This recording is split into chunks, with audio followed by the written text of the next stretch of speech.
हिमालय से भी अधिक ऊंचाई है जिसकी, आसमान से भी अधिक असीमता है जिसकी, और धरती से भी अधिक सहनशीलता है जिसकी, ऐसे मेरे गुरुदेव को शत शत प्रणाम। जय माता की। Always work on positive thoughts.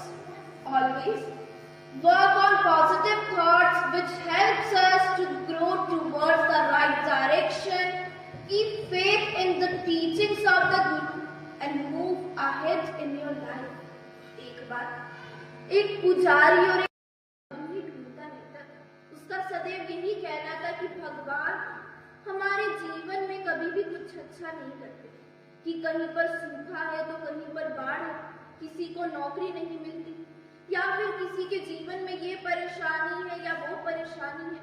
सदैव ऐसा ही कहता रहता था कि भगवान हमारे जीवन में से परेशानियां नहीं हटाते और कभी अच्छा नहीं करते, उसका ऐसा ही कहना रहता था। तो एक दिन पुजारी नाई को अपने साथ लेकर जाता है। एक दिन पुजारी नाई को अपने साथ लेकर जाता है, एक भिखारी के पास लेकर जाता है, और उस भिखारी के बाल बहुत बड़े होते हैं, उसकी दाढ़ी भी बहुत लंबी होती है। उसके पास लेकर जाता है और भिखारी की ओर इशारा करते हुए कहता है कि तुम इस व्यक्ति को देखो कि इसके बाल कितने बड़े, इसकी दाढ़ी कितनी बड़ी है, और तुम तो एक नाई हो, तो तुम्हारे रहते हुए ऐसा कैसे हो सकता कि तुम एक नाई हो और तुम्हारे रहते इसके बाल इतने बड़े कैसे?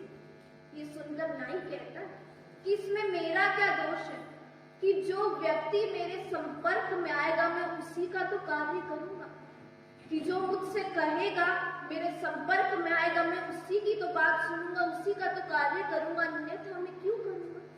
ये सुनकर पुजारी कहते कि यही तो बात है कि जब तक हम भगवान के संपर्क में नहीं आते, अपने गुरु के संपर्क में नहीं आते, तो हमारे जीवन में दुख के बादल बने रहते हैं, परंतु जब हम उनके संपर्क में आते हैं तभी हमारी परेशानियां दूर आती हैं, तभी हमारे दुख दूर होते हैं।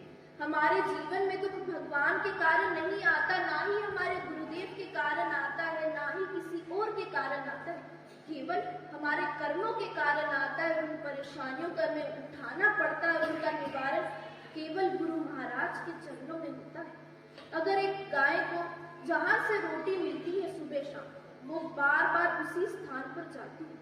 एक गाय को जहाँ से भोजन मिलता है वो बार बार उसी स्थान पर जाती है, परंतु अफसोस की बात यह है कि हमें गुरु के दरबार से सब कुछ मिलता है, सारे वैभव, भोजन, सब कुछ हमें मिलता है, सारे ऐश्वर्य मिलते हैं, परंतु फिर भी हमारे पास गुरु के दरबार में आने के लिए समय नहीं होता, जो कि बहुत गलत बात है, बिल्कुल भी ठीक नहीं है। कोई भी व्यक्ति इस जीवन में अपने आप सफल नहीं होता।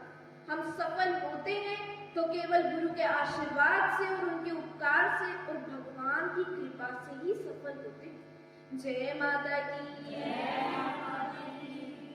जिस प्रकार जब हम एक कुआं खोदते हैं तो सर्वप्रथम उसमें से माटी निकलती है, बहुत कीचड़ निकलता है, गंदा पानी निकलता है, और फिर और मेहनत करने के बाद, संघर्ष करने के बाद हमें साफ जल की प्राप्ति होती है। उसी प्रकार जितना हम सुमिरन करते हैं उतना ही हमारा हृदय साफ होता है और भगवान का निवास होता है। इसलिए हमें अपने जीवन के अंतिम समय तक मेहनत करते रहना चाहिए।